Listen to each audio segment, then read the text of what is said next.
Cet album a pour titre Les Trois Brigands.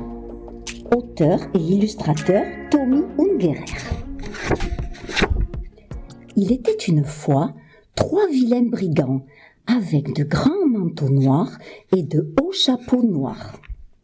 Le premier avait un tromblon, le deuxième un soufflet qui lançait du poivre et le troisième une grande hache rouge. La nuit, au clair de lune, ils se tenaient cachés au bord de la route. Ils faisaient peur à tout le monde. Lorsqu'ils apparaissaient, les femmes s'évanouissaient de frayeur. Les chiens filaient ventre à terre et les hommes les plus courageux prenaient eux-mêmes la fuite.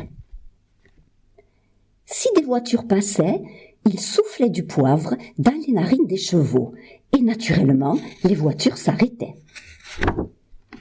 Alors, ils démolissaient les roues, puis avec le tromblon, ils menaçaient les voyageurs et les dévalisaient. Leur cachette était une caverne en haut de la montagne. C'est là qu'ils transportaient ce qu'ils avaient volé.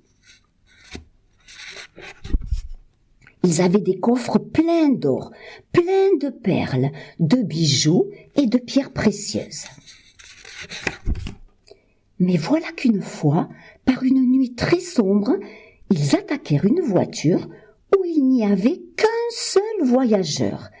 Et c'était une pauvre petite fille qui s'appelait Tiffany.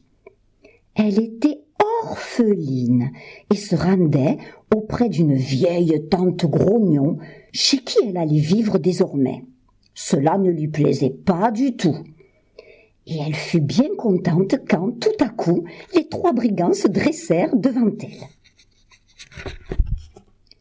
Comme il n'y avait rien dans la voiture, rien d'autre à prendre que Tiffany, ils l'emportèrent précieusement dans leur caverne.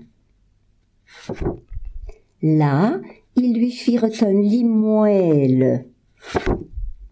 Le lendemain, quand Tiffany s'éveilla, elle vit des coffres remplis de trésors.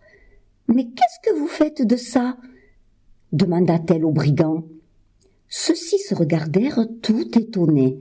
Jamais ils ne s'étaient demandé ce qu'ils pourraient faire de toutes ces richesses. Alors, comme la petite Tiffany leur plaisait beaucoup, ils décidèrent de partir à la recherche d'autres enfants malheureux et abandonnés et de s'occuper d'eux.